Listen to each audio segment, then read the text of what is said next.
Welcome to programme views makers. मैं हूं आपके साथ शाइस्ता यूसुफ। ऑपोजिशन जमातों ने वजीर आजम इमरान खान के खिलाफ तहरीक अदम एतमाद लाने के लिए हिकमत अमली तैयार कर ली है।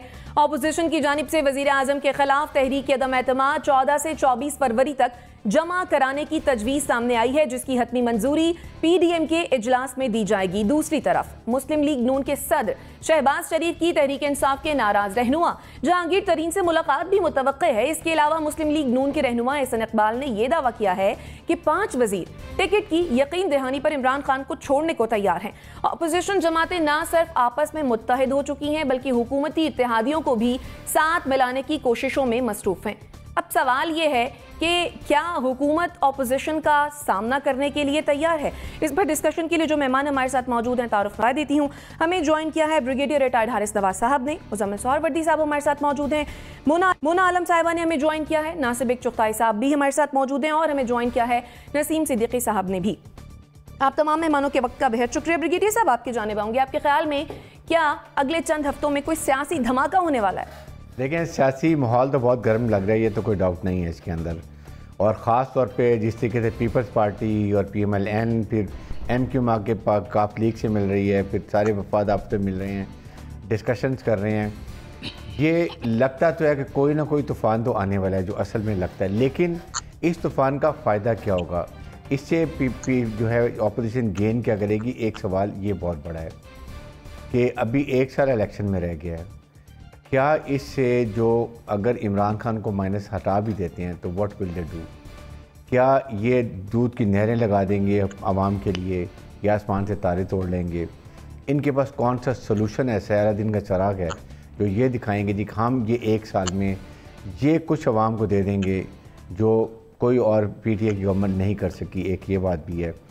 सेकंड, इसके साथ ये क्या ये PTA का बैगेज जो है वो उठाना चाहेंगे या 1 साल में इतनी अपने ऊपर बदनामी ले लेंगे क्योंकि ये डिलीवर नहीं कर सकेंगे कि फिर PTA को फ़ायदा हो जाएगा? वोट द लाइक के PTA को सियासी शहीद बना दें, ये भी वो उसको एक्सप्लॉइट करेंगे। तो ये सारी चीज़ें सोचने की हैं। बट आई फील कि ये हो सकता है कि ये बहुत सख्त प्रेशर टैक्टिक्स भी हो कि वो जो केसेस इस वक्त क्लोज होने वाले हैं शहबाज शरीफ के ऊपर और कुछ लोगों के ऊपर, क्या उनसे इनको रिलीफ लेना चाहते हैं? ये भी पॉसिबल हो सकता है। तो ये सारी चीज़ें नज़र आती हैं। लेकिन ओवरऑल जो मुझे लगता है कि जिस तरीके से प्राइम मिनिस्टर पाकिस्तान दौरा करके हैं, वहाँ से चाइना का बड़ा सक्सेसफुल है, अभी उसकी आपको फॉलोअप नज़र आने शुरू हो जाएंगे। बलूचिस्तान के ऊपर क्या होगा वो हो जाएगा। फिर पाकिस्तान के ईरान के Russia next month prime minister Pakistan जा रहे हैं, what they like to set. तो ये बहुत चीज़ें हैं जो सोचने की हैं कि इससे पाकिस्तान को क्या फ़ायदा होगा, पाकिस्तान को नुकसान क्या होगा और क्या अपोजिशन मिल के ये गवर्नमेंट को गिराने के साथ क्या इसके फ़वाइद हासिल करेंगे। आई थिंक अगर ओवरऑल में देखूँ तो मुझे नहीं लगता कि ये कामयाब होंगे, क्योंकि इनके पास कोई सॉलिड नैरेटिव नहीं है, कोई सॉलिड इनके पास सोल्यूशन नहीं है कि जी हम आएंगे तो हम आपको आके ये रिलीफ देंगे, प्राइस कम कर देंगे, महंगाई कम कर देंगे, पेट्रोलियम की कीमत कम कर देंगे। ये चीज़ें देखें ओवरऑल अगर देखा जाए तो पाकिस्तान में दुनिया में इस वक्त ऑयल की प्राइस डबल हो गई है, स्टील डबल हो गया है, कोल डबल हो गया है, उसके बाद खुर्दनी तेल डबल हो गई। ये 4-5 चीज़ें जिससे महंगाई आई है। तो अगर ये देखें तो इससे मेरा नहीं ख्याल कि ये लगेगा। बट माहौल ज़रूर गर्म है, anything can happen, let's see and watch. ठीक है मुजम्मिल सहरवर्दी साहब, अगर तो अपोजिशन तहरीक अदम एतमाद ले आती है तो वो जो 14 अरकान चाहिए होंगे हुकूमत से कामयाब बनाने के लिए इस अदम एतमाद की तहरीक को, आपके ख्याल में क्या अपोजिशन इकट्ठे कर पाएगी और अपने बंदे पूरे लेकर आ पाएगी? देखें, मैं समझता हूँ कि माहौल जिस तरफ जा रहा है उसमें तो इमरान खान की किश्ती से लोग उठकर अपोजिशन के साथ आ रहे हैं। हुकूमती इत्तेहादियों को क्या ज़रूरत है कि वो अपोजिशन के पास मिलने खुद चले आएँ? आप देखें ना, MQM खुद चल के शहबाज शरीफ के पास पहुंच गई। तो इसलिए इस वक्त तो सुराख इमरान खान की किश्ती में नज़र आ रहा है कि इमरान खान की किश्ती में सुराख हो गया है और वहाँ से लोग उठकर अपोजिशन के साथ आ रहे हैं। चौधरियों को क्या ज़रूरत है मिलने की जरदारी साहब से या शहबाज शरीफ से? तरीन साहब को क्या ज़रूरत है मिलने की अपोजिशन से? सवाल ये नहीं है कि अपोजिशन क्या कर रही है, सवाल ये है कि हुकूमती इत्तेहादी उठ कर अपोजिशन से जाकर क्यों मिल रहे हैं। उन्हें यकदम ये एहसास कैसे हो गया है कि अब उन्हें मज़ीद हुकूमत के साथ नहीं चलना और वो अपोजिशन को जाके कह रहे हैं कि हम आपके साथ हैं, आप कुछ करें? मुझे तो मंजरनामा उल्टा नज़र आता है।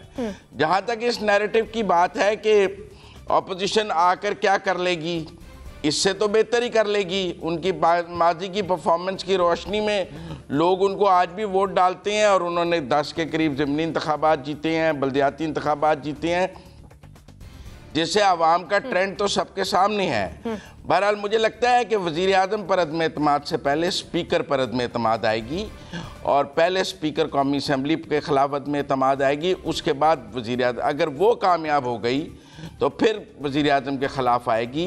अपोजिशन पहले सेफ खेलते हुए स्पीकर के ख़िलाफ़ लाएगी, क्योंकि उसमें आइनी और कानूनी गुंजाइश है। एक तो सीक्रेट बैलेट है, दूसरा उसमें डिफेक्शन लॉ भी नहीं लगेगा, और तीसरा इत्तेहादी चेक भी हो जाएंगे सारे। तो मुझे लगता है कि पहले मरहले में स्पीकर के ख़िलाफ़ होगी, उसके बाद वज़ीर आज़म के ख़िलाफ़ होगी, सीधा वज़ीर आज़म के ख़िलाफ़ अदम एतमाद के लिए नहीं जाएंगी। ठीक हो गया। नसीम सिद्दीकी साहब, जहांगीर तरीन से मुलाकात मुतवक्के है शहबाज शरीफ साहब की, और दोनों के जो नुमाइंदे हैं उनके दरमियान राब्ता भी हुआ है। आपके ख्याल में इस बात का क्या मतलब है? देखिए, ये तो खैर बड़ी अच्छी बात है, सियासी मुलाकातें होनी चाहिए, सियासी माहौल गर्म होना चाहिए, जमहूरी मुल्क है, जमहूरियत को चलते रहना चाहिए। लेकिन आप देखें कि जहांगीर तरीन साहब जब इमरान खान के साथ थे तो उनका एक अपना वज़न था। भुट्टो साहब के साथ जितने लोग थे, मुस्तफ़ा जतोई थे, पीरज़ादा, जिन्होंने छोड़ा, मुस्तफ़ा खर, और आपने देख लिया कि उनका जब अकेले हो जाते हैं तो उनका कोई वज़न नहीं रहता। चौधरी निसार बड़े हैवी वेट थे मुस्लिम लीग नून के अंदर, जब अलहदा हुए तो उनका कोई वज़न नहीं है। मेरे ख्याल से इमरान खान अभी स्ट्रॉन्ग है। लोगों को खुशफहमी हो जाती है कि अगर MQM जाकर शहबाज शरीफ से मिल रही है या काफ लीग से मिल रही है, वो एक अपना जो एजेंडा है वो लेके गए हैं। वो चाहते हैं कि वो दोबारा कौमी सतह पर आए। अभी आप देख लें कि जब मुश्तरका इजलास हुआ था, तमाम इत्तेहादियों ने वोट दिए। अपोजिशन को अपने नंबर पूरे करने की फ़िक्र करनी चाहिए। ये खाम ख्याली है कि वो जी इनको साथ मिला लेंगे। अभी आप देख लें कि जो अपना अपोजिशन के पास कितने नंबर थे सेनेट के अंदर। जब चेयरमैन के खिलाफ नो कॉन्फिडेंस लाए थे, उस वक्त भी आप देख लें कि जितने हाथ खड़े हुए और अंदर से वोट कितने निकले थे। अभी भी आप देख लें कि मालियाती बिल के ऊपर अपोजिशन रहनुमाओं ने, शहबाज शरीफ, बिलावल भुट्टो, आसिफ जरदारी, कितने बड़े बड़े बयान दे रहे थे कि कौमी सलामती के खिलाफ है, फलां हो जाएगा जी, ये हो जाएगा, गिरवी रख दिया मुल्क को, और वोट देने के लिए कोई आया नहीं।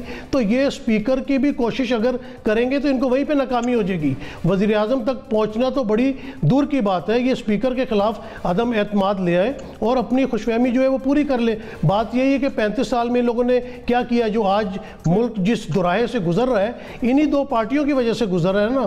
तो ये दोबारा भी अगर आ जाएंगे या आने की कोशिश करेंगे, इनको चाहिए अपने अपने मुकदमात भुगते, क्योंकि आपने देखा 18 फरवरी को शहबाज शरीफ और हमजा शहबाज के ऊपर फर्द जुर्म आयद होने वाली है।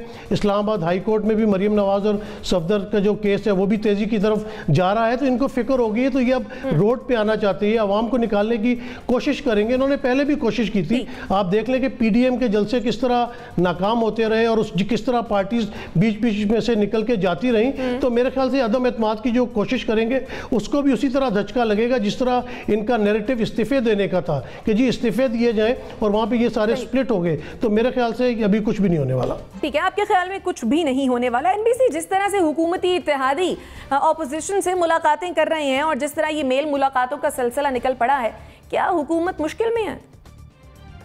देखिए, बहुत ही अजीबोगरीब बयानात हैं और नसीर साहब ने बहुत तफसील को बताया और बुढ़े साहब ने बताया, मुजम्मिल का अपने एटीट्यूड है। मैं 3 बयान कोट करूंगा कि जो इंतहाई अफसोसनाक हैं। एक है कामिल अली आगा का कि हम स्टेट के साथ हैं, अभी स्टेट ने हमें कुछ नहीं कहा है। जब उनसे पूछा गया, हम PTI के साथ नहीं है, हम स्टेट के साथ हैं, जब उनसे पूछा गया स्टेट क्या है तो उनका I can not define state. एक बयान प्रोफेसर सब्जवारी साहब का है टीवी के ऊपर कि अभी तक हमें सिग्नल नहीं मिला है, और जाहिर सी बात है वो भी कह रहे हैं PTI के साथ नहीं है। इसके अलावा भी जो एक्टिविटी जो हो रही है उनका रिजल्ट ये है कि कोई इशारा चाहिए, किसी को बात में खुलने का इशारा चाहिए, और कोई उसूली पॉलिटिक्स नहीं है लोगों की। ये देखें, आमिर खान ने क्या कहा परवेज इलाही से मुलाकात के बाद, अभी खाना पका जब पक जाएगा तो खा लेंगे, पक्का पकाया खाएंगे ना, ये पॉलिटिक्स है। पक जाएगा, जो कुछ कहेगा हम वो कर लेंगे। तो यहाँ तो उसूली पॉलिटिक्स की बात सिरे से नहीं है। जहाँ तक ताल्लुक है, मैं बार बार आपसे कह चुका हूँ कि मुझे अदम एतमाद मरकज में नजर नहीं आ रहा। ये अदम एतमाद, परसों भी मैंने कहा था बहुत क्लियर कि अदम एतमाद की तहरीक मुझे मरकज में नजर इसलिए नहीं आ रही कि वो टेक्टिकली गलत होगी। कि अगर मरकज का मलबा इन पार्टियों पे गिरता है तो वो कब जाके इसको संभालेंगे? मईशत बर्बाद है, तबाह है, बिल्कुल कर्ज हमने बहुत अच्छे लिए हैं, कर्ज पर मुबारकबादें दी मुजरा ने एक दूसरे को, गले में हार भी शायद डाल सकते हैं, लेकिन ये कि हम कर्ज पे कर्ज लिए जा रहे हैं और हमारा बेड़ा गर्क हुआ चला जा रहा है। अगर ये दोबारा आइंदा आएगी तब भी ये कर्ज इनको अदा करना पड़ेंगे ना। ये वही कर्ज हैं जो हुकूम ये सऊदी अरब भी वापस मांगेगा और वर्ल्ड बैंक भी वापस मांगेगा, IMF भी मांगेगा। बाकी तो आप देख लें आने वाला वक्त क्या है। IMF ने तो आपसे इतना भी कह दिया है कि प्रोविडेंट फंड पर भी टैक्स लगाओ, उसको इस्तेमाल ना दो। ब्रिगेडियर साहब अपने फंड का ख्याल करें, अब वो कटौती इसकी भी हो जाएगी। हमारा तो फंड ही नहीं होता, खैर हम तो गरीब लोग होते हैं। तो हालात सही नहीं है। और दवाओं का हाल देख लें आप अशिया की हालत देख लें, खुशी का कोई मौका नहीं है। प्राइम मिनिस्टर की तकरीर फैसलाबाद की हौसली तकरीर थी, गुस्से में थी, सारे पुराने इल्जाम थे, कोई बात नहीं थी। अगरचे उन्होंने कहा था कि मैं अजान के बाद तक बात करूंगा, कोई बात नहीं। ठीक, मोना, जिस तरह से इत्तेहादियों की अपोजिशन से मुलाकातें हो रही हैं और अब शहबाज शरीफ और जहांगीर तरीन भी नियर फ्यूचर मिलेंगे, आपके ख्याल में जहांगीर तरीन जो ग्रुप है क्या ये फाल है और क्या हुकूमत को किसी अपसेट का सामना करना पड़ सकता है? देखिए, इसमें कोई शक नहीं कि ओपोजिशन पहले से कदरन बेहतर अपनी स्ट्रेटजी चल रही है और अपने कार्ड्स खेल रही है। उनकी तरफ से जो सिग्नलिंग है वो इस दफा काफी बेहतर हो रही है। गोया ये कि उनसे ज्यादा तवक्कुआत कुछ पुराने एपिसोड्स की वजह से नहीं लगाई जा सकती हैं, जो जिनका तज़किरा मेरा ख्याल है अभी तमाम ने किया है। और अभी रिसेंट मोस्ट एपिसोड जिसके हिसाब से हमें चलना चाहिए वो है सेनेट का मामला, जहां पर उनके लिए मुझे लगता है कि मामला बहुत आसान था और अक्सर और बेशतर सेनेटर्स ने ये कहा है कि ये पहले से इत्तला मौसूल हो चुकी थी कि हुकूमत अपना जो स्टेट बैंक का तरमीमी बिल है वो लाने वाली है, इस रोज को लाने वाली है। तो गोया ये कि तमाम जो अपोजिशन के सेनेटर्स हैं वो विजिलेंट रहे, लेकिन आपने देखा कि इस तरह से हो नहीं पाया। खैर, नॉनदलेस उस पूरे एपिसोड के बाद मुझे लगता है कि अपोजिशन ज्यादा मुतहर्रिक हुई है, क्योंकि उनको लगता है कि उस पूरे एपिसोड के बाद से जो उनके हवाले से बहुत बड़े बड़े सवालिया निशान बनाए हैं कि एक पेज पर नहीं है, ये लोग अंदर से मिले हुए हैं हुकूमत के साथ और ये भी इशारों पर चलते हैं और हुकूमत के हर बिल में ये गाए बगाए साथ ही देते हैं। तो मुझे लगता है वो तमाम तर जो बातें हैं, अपनी तरफ जो इल्जामात उनकी तरफ आए हैं, उनको डिस्पेल करने के लिए एक तो अपोजिशन ने अपने कार्ड्स कदरन बेहतर खेले हैं। एक और चीज उसमें ये भी है कि इस दफा इत्तेहादी खुलकर मिलते हुए नजर आ रहे हैं अपोजिशन से, तो ये भी एक नई चीज है जो हुई है। इसमें कोई शक नहीं, उन्होंने सिग्नलिंग हुकूमत की तरफ बेहतर अंदाज में की है। कुछ हो पाता है या नहीं हो पाता, ये अब इस वक्त एक बहुत बड़ा सवाल है, क्योंकि मुझे लगता है कि आखिरी मौका होगा ऑपोजिशन के पास। इसके बाद तो ये जो तमाम साल है और अगला साल है वो इलेक्शनियरिंग का वैसे भी साल है, उसमें तो वैसे ही कोई पॉइंट नहीं है हुकूमत को डिसमेंटल करने का। अगर आपने इतने साल कुछ नहीं किया तो फिर आखिरी के एक साल करना तो पॉइंटलेस है।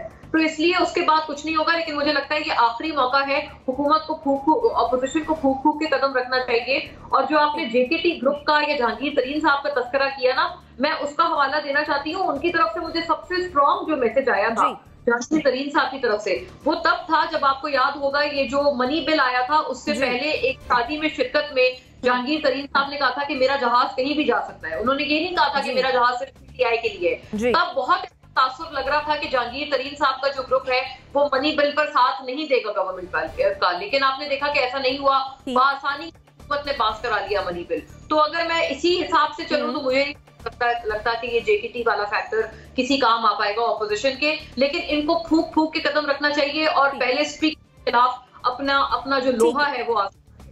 ठीक है, मुजम्मिल साहब आप कुछ ऐड करना चाह रहे हैं? देखें, दोस्तों ने बार बार मनी बिल की यहाँ पे मिसाल दी कि वहाँ पर हुकूमत की जीत हुई। मनी बिल पर हुकूमत की जीत नहीं हुई है। जिस तरफ नासिर बेग चुगताई साहब ने इशारा किया, रियासत वाला मामला, money bill in the and रियासत का मामला बन गया था। क्योंकि अगर मनी बिल ना पास होता तो IMF से अगर हमें वो कंफर्ट जोन ना मिलता तो डिफ़ॉल्ट होने का ख़तरा था। डिफ़ॉल्ट इमरान खान ने नहीं करना था, डिफ़ॉल्ट तो पाकिस्तान ने करना था। लिहाजा उस वक़्त भी जब इमरान खान साहब मुकम्मल तौर पर नाकाम नज़र आए हैं तो रियासत ने वो बिल पास करवा के दिया है। वो इमरान खान की कामयाबी नहीं है और वो रियासत की कामयाबी है कि उसने पाकिस्तान के लिए सबको कहा कि इसके लिए महफूज रास्ता दिया जाए। अगर इमरान खान की कामयाबी होती तो वो और तरह होती, वो किसी से बात करते, कुछ होते। ये जो हमें रात को अक़लियत अक्सरियत में और अक्सरियत अक़लियत में बदलती दिखाई देती है, उसके पीछे जो जादुई ताकत होती है उसने मनी बिल को पास कराया है। और जिन इशारों के आज डिस्कस किया जा रहा है कि जी इशारा मिला है या नहीं मिला है, जो मिलने जा रहे हैं वो बग़ैर इशारों के मिलने नहीं जाते। 3.5 साल उन्होंने मुलाकात की क्योंकि इशारा नहीं था। सवाल तो यही है कि इशारा बदल गया है। चलें ब्रिगेडियर साहब, आप भी कुछ कहना चाहें? देखें, मुजम्मिल साहब और NBC की बात बिल्कुल इसमें वज़न है कि वो रियासत की बात थी, स्टेट की बात थी, पर force everybody had to vote in that favour ताकि ये बिल पास हो जाए। और जो उनकी एक रिक्वायरमेंट IMF वर्ल्ड बैंक की कि वो इनको कर्जा मिल जाए, बिल्कुल यहाँ तक ठीक है।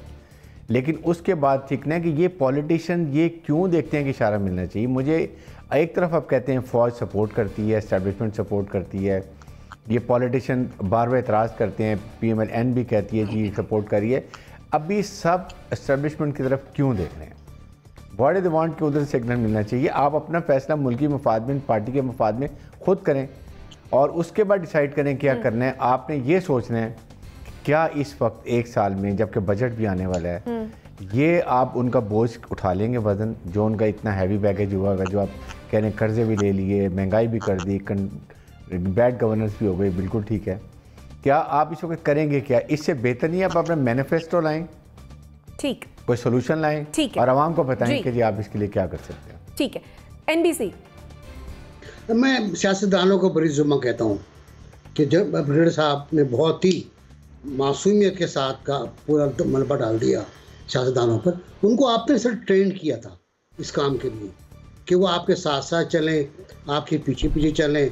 जनरल ज़िया-उल-हक का तारीखी जुमला है, सियासतदान मेरे पीछे दुम हिलाते हुए आएंगे। आइन क्या है? 2 सफ़े का 2 वर्क़े का किताब ट्रेनिंग वहाँ से शुरू हुई थी। और उसके बाद फिर आपने जो डेमोक्रेसी के टोके ग्राफ थे उठा दिए। फिर ये एक पीसी हो गई, इस्टेब्लिशमेंट आ गई, फिर अब 12 स्टेट दिए कह रहे हैं कि जिस स्टेट में नहीं गए हमने कहा तो सियासतदान बेसिकली पैसिव रहे। अब ये बात कर रहे हैं तो लोग हो रही है। इमरान खान साहब ने भी NBC, गालिबन आपकी ऑडियो का इशू है, मैं दोबारा आपके पास आ जाती हूँ। मोना, आप भी कुछ ऐड करना चाह रही थी? जी शाइस्ता, मैं ये कहना चाह रही हूँ कि देखिए, अगर आप ये बात बोलेंगे ना कि रियासत का मामला था और इस वजह से दरअसल मनी बिल पास करा लिया, तो इनको क्लियरली कहना चाहिए कि भाई ये रियासत का मामला है, हम इसके हक में है, हम इसलिए इसको पास होने दे रहे हैं क्योंकि हमारी IMF के साथ मजबूरियां हैं। फिर क्यों झूठे वादे और झूठे दावे किए गए अवाम के साथ कि नहीं हम इसको रोकेंगे, हर सूरत रोकेंगे, नहीं रोका तो ये हो जाएगा वो हो जाएगा। फिर उसके बरक्स जब नहीं आए अपोजिशन लीडर, उन्होंने बाकायदा स्पीच की कि धुंध थी और आंखों में धूल झोंकी और आखिरी लम्हे जो है उसका वो सेनेट का जो तमाम एजेंडा है वो जारी किया चेयरमैन ने। तो फिर ऐसी बातें ना करें, क्लियर कह दें कि भाई ये रियासत का मामला है, हम नहीं। ये डुप्लिसिटी एक्चुअल प्रॉब्लम है। और अगर यही रियासत वाली बात ये लोग कर रहे हैं ना, तो ये जो रियासत का बयानिया या वो लोग वो पावर्स जिनको कहती है रियासत का बयानिया फॉलो करें, ये जंग तो उन्हीं पावर्स के साथ है कि क्यों अपनी स्ट्रेटेजी उनको देख के बना रहे हैं। ठीक है नाज़रीन, ये तो थी हमारे एनालिस्ट की राय मीडिया पर सार्फिन से, जब हमने यही सवाल पूछा कि अपोजिशन वज़ीर आज़म के खिलाफ तहरीक अदम एतमाद लाने के लिए मुतहर्रिक है। शहबाज शरीफ और जहांगीर तरीन की मुलाकात का भी इम्कान है, तो क्या हुकूमत अपोजिशन का सामना करने के लिए तैयार है? 73% लोगों का मानना यह है कि जी हाँ, अपोजिशन का सामना करने के लिए हुकूमत तैयार है, लेकिन 27% लोग ये समझते हैं कि जी नहीं, हुकूमत अपोजिशन का सामना करने के लिए तैयार नहीं है। ब्रेक लेंगे, वापस आते हैं, stay with us.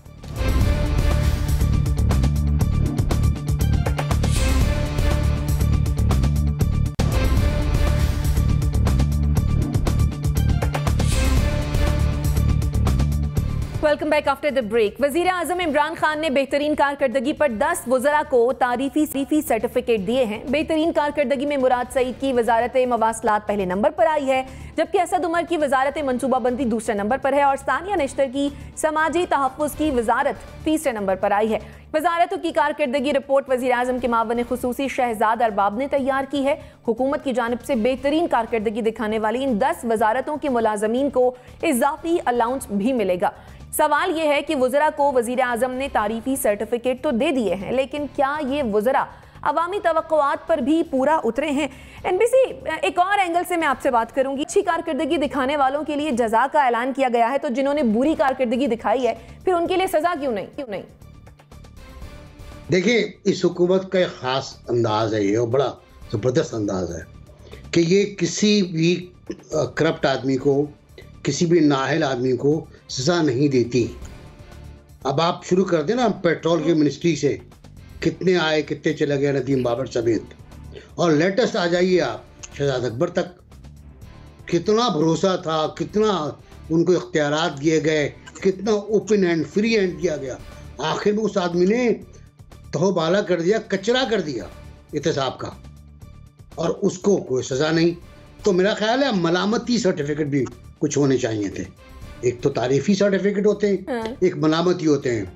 President is please to censure फला फला, गजट में भी आता है। तो मेरा ख्याल है बहुत से ऐसे लोग हैं लगे हुए लाइन में। जुल्फी बुखारी ने बहुत अच्छा बयान दिया था शहजाद अकबर के बारे में कि शहजाद अकबर नाअहल थे या उनको काम करना नहीं आता था, उनकी टीम के लोगों को भी सजा दी जाए और उनको भी जो उनकी तारीफें कर रहे हैं। अब चले फवाद चौधरी की तरफ इशारा था उनका, मुझे पता है, लेकिन ये मुमकिन हो नहीं सका। अब ये आलम है कि वजारत खारजा को नहीं मिला। वजारत खारजा को नहीं मिला तो इसका मतलब है नाअहली का सर्टिफिकेट है ये। वजारत इत्तलात को नहीं मिला, बिल्कुल सही नहीं मिला। आई एग्री कि वजारत इत्तलात ने सिवाय भौने प्रोपेगेंडे कुछ नहीं किया। जो सानिया को मिला है, मुझे आई एग्री विद कि उन्होंने बहुत ठीक ठाक काम, जो काम उनको दिया गया, जो उन्हें काम दिया गया उन्होंने बहुत अच्छा किया। असद उमर ने बहुत अच्छा काम किया। मुराद सईद ने मवासलात में बहुत शानदार काम किया, बिल्कुल सड़कें बनाई। अगरचे पहले फ़िलासफ़ी ये थी कि सड़कें नहीं बननी चाहिए, सड़कें मसले का हल नहीं है, लेकिन बाद में ख्याल आया कि नहीं भाई, सड़कें ही मसले का हल है। तो सड़कें बनी और एक आध हमारा बाकी है हैदराबाद कराची का पैच, वो बन जाएगा। वजारत दाखिला 9 नंबर पर है, बिल्कुल सही, बल्कि इसको तो 10 से बार होना चाहिए कि शेख रशीद के आने के बाद तो अमन अमान तबाह हुआ है। अगर आप फिगर निकाल लें अखबार तो अपने चैनल के, तो शेख साहब के आने के बाद तो लाशें लग गई हैं हर जगह पर, चाहे वो इस्लामाबाद हो, वो लाहौर हो, वो केच का इलाका हो, कोयटा का इलाका हो, कहीं का इलाका हो। वजारत इंसानी हुकूक में एतराज़ है कि इतना बड़ा काम नहीं हुआ जितना बड़ा उनको सर्टिफिकेट दिया गया है मैडम को, उनको ऐसा काम नहीं हुआ। तो मेरा ख्याल था कि मलामती सर्टिफिकेट भी होने चाहिए और उनका भी ऐलान होना चाहिए, और ये भी ऐलान होना चाहिए कि जिन लोगों को नहीं मिले, इंक्लूडिंग मखदूम शाह महमूद, उन्हें क्यों नहीं मिले। सही। मोना, आपके जानिब आऊंगी। आपके ख्याल में वज़ीर आज़म वफाकी वज़रा की कारकर्दगी से तो खुश हैं, क्या अवाम भी खुश हैं इनसे या नहीं? देखिए, ये तो एक ऐसा पैमाना है कि जो इनको इलेक्शंस में असल पता लगना चाहिए, क्योंकि और इलेक्शंस का तो जहां तक ताल्लुक है, आपको पता है कि अक्सर और बेशतर, बल्कि अभी जो कैंट वाले इलेक्शंस हैं उसमें भी पीटीआई की एक भी निशस्त नहीं निकली है। तो अवाम का तो एटलीस्ट इलेक्शन से मुझे लगता है ज्यादा हम लोग गेज कर पाते हैं कि अवामी क्या तासुर है, और वो तो फिलहाल हमें नहीं नजर आता कि ओवरऑल हुकूमत के हवाले से वो खुश है। तो लेकिन मैं इस लिस्ट में, क्योंकि काफी नाम है, मिनिस्ट्री ऑफ कम्युनिकेशन मुराद सईद साहब के हवाले से अभी एनबीसी ने कहा, उन्होंने पाकिस्तान पोस्ट में काफी अच्छा काम किया है, जो कि पहले जमाने में डोरमेंट हुआ करती थी। असद उमर साहब ने जाहिर है कोविड के हवाले से उन्होंने सबसे सरे फहरिस्त काम किया है, स्ट्रेटजी बनाई है जो कि बिल्कुल काबिल तहसीन है। सानिया निश्तर बड़ी मेरी पसंदीदा शख्सियात और हुकूमती लोगों में से एक है, जो बहुत अपने काम से काम रखती हैं और बड़ी डेडिकेटेड है अपने कॉज के लिए। सीरी मजारी साहिबा भी अच्छे बिल्स लाई हैं उन्होंने, जो लापता अफराद के हवाले से एक उनका बिल है जो कानून साजी है, जो सेनेट से भी पास होना बाकी है, वो एक अच्छा बिल है। इस तरह से उनके काफी अच्छे बिल्स हैं। इवन जो एंटी हैरेसमेंट बिल है खवातीन के हवाले से, खवातीन के तहफ़्फ़ुज़ के लिए, उसमें भी उनकी मिनिस्ट्री ने काफी अच्छा काम किया था। सिमिलरली मुझे जो एतराज है, मुझे लगता है फखर इमाम साहब को भी उन्होंने राइटली अवार्ड किया है, क्योंकि जब से फखर इमाम साहब आए हैं, ये जो चीनी के और गंदम के बहरान है उनमें कदरन बेहतरी आई है और वो चीजें कम हुई हैं, बल्कि चीनी के हवाले से उन्होंने काफी होटल्स को पकड़ा भी है पिछले कुछ माह पहले। मुझे दो इनसे इख्तलाफ है। मुझे इख्तलाफ है एक वजीर दाखिला के अवार्ड से, जैसे कि अभी ने राइटली कहा अभी तो हमें पता ही नहीं है टीटीपी से मुआहदा किया है नहीं किया है, क्या मामला है, कोई है उनकी चीजों में। सिमिलरली मुझे मोहित यूसुफ साहब से भी इसी वजह से इख्तलाफ है, क्योंकि नेशनल सिक्योरिटी पॉलिसी जो तश्कील दी है वो खुद वो मान रहे हैं कि वो पिछले 6-7 साल से बन रही थी, तो यानी कि इनका इतना खास उसमें कंट्रीब्यूशन नहीं है और उसमें उन्होंने को नहीं बनाया, उसमें पार्लिमानी लोगों को या पार्टीज वगैरह को तो शामिल नहीं किया। इन दो से मुझे इख्तलाफ है। बाकी जो उन्होंने अवार्ड किया है वो ठीक है, उनमें से अक्सर ठीक है। अच्छा ब्रिगेडियर साहब, आपके ख्याल में ये जो वज़रा हैं अवामी तवक्कुआत पर पूरा उतरे हैं?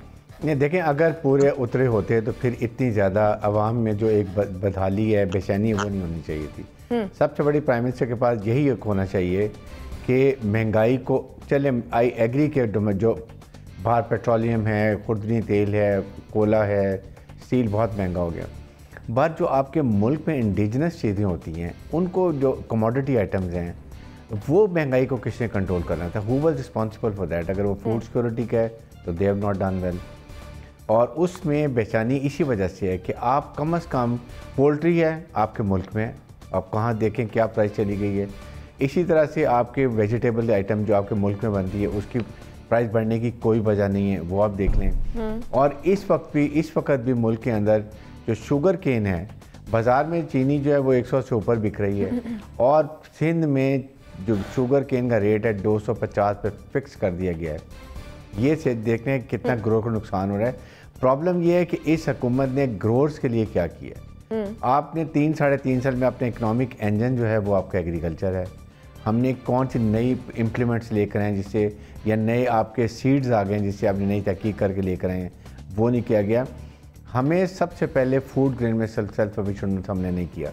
तो ये चीज़ें हैं जिसको देखने के लिए प्राइम मिनिस्टर के लिए ये बहुत बड़ी चीज़ें हैं, जो इसको देखें कि आवाम की फलाह बहबूद के लिए कौन सा काम किया गया है। अगर इसमें होता तो then yes I would say कि हमारे मिनिस्टर ने बहुत काम किया है, लेकिन मिनिस्ट्री में जो नंबर 1 पे अगर आए हैं मुराद सईद, तो साथ ही साथ मेरे ख्याल में सानिया मिर्जा उनके इक्वली वो उनके कॉम्पिटिशन में है। इन दोनों में फर्स्ट सेकंड में आई थिंक होना चाहिए था, जो कि नंबर 3 पे लेके चले गए।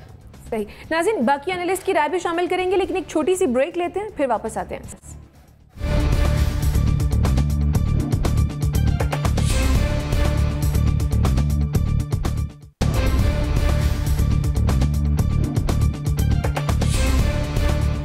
Welcome back after the break. Break पर जाने से पहले हम बात कर रहे थे विफाकी वज़रा की और उनकी परफॉर्मेंस के हवाले से।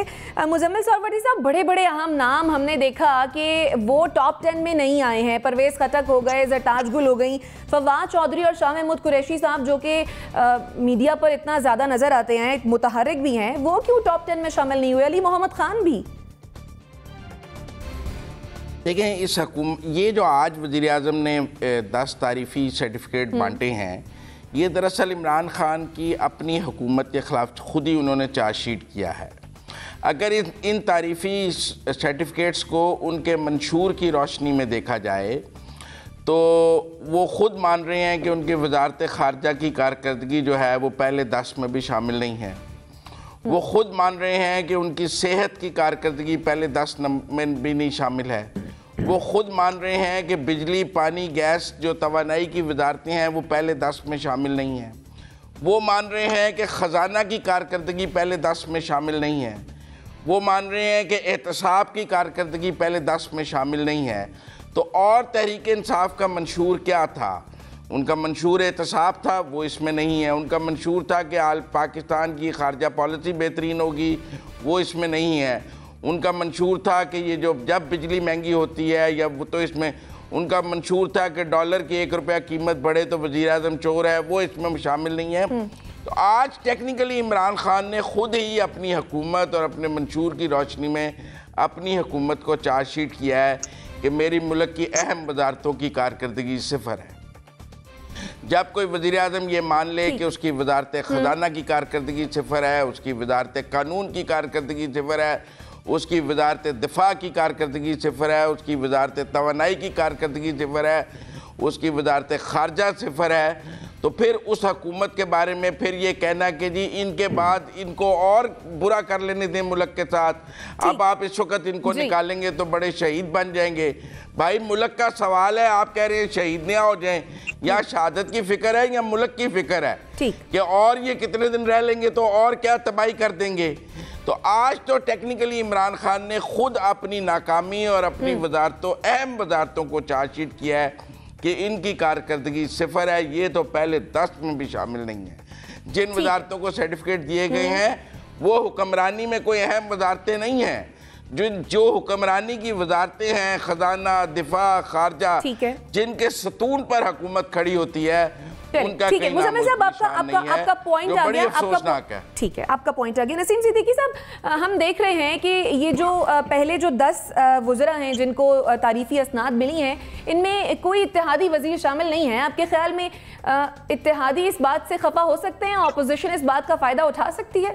नहीं, मेरा नहीं ख्याल कि कोई इत्यादि इस बात से इतना नाराज़ होंगे। असल में हमारे अंदर नेगेटिविटी बहुत बढ़ चुकी है। आवाम के अंदर देखें जिस तरह फ्रस्ट्रेशन है, इसी तरह हम लोगों के अंदर भी फ्रस्ट्रेशन है कि अगर कोई अच्छा काम होता नज़र आता है तो हमें बर्दाश्त ही नहीं होता। हम तो कहते हैं इसमें भी नेगेटिविटी निकाली जाए, इसमें भी कीड़े निकाले जाएँ। एक अच्छी बात है कि अगर आप अपने वज़ीरों को अप्रिसिएट कर रहे हैं, जब एक क्लास में टेस्ट होता है या इम्तिहान होता है तो सारे बच्चे तो फर्स्ट 10 नंबरों पर नहीं आते ना, बाकी कुछ अच्छे नंबरों से पास भी हो जाते हैं। तो हम वो जो पास हुए उनको गिनवाना शुरू कर दें, जिन्होंने अच्छी कारकर्दगी दी है उनके मनफी पहलू सामने लाना शुरू कर दें। मुराद सईद ने बहुत अच्छे काम किए। उनको जो जर्मन एम्बेसडर थे उन्होंने तक उनकी ट्वीट करके तारीफ़ की थी कि मैंने कहा कि इस दफ़ा क्रिसमस में मैं पाकिस्तान पोस्ट से जो है वो गिफ्ट अपने घर भेजूँ, और बड़े वक्त से पहले वहाँ पर पहुँच गए। मोटरवे पर आप देखें जिस तरह टोल टैक्स पहले कलेक्ट किया जाता था, अब उन्होंने आपको टैगिंग कर दी है, आपका वक्त भी बचता है, और जो उसमें 2 नंबरी होती थी या करप्शन होती थी वो भी ख़त्म होगी। सानिया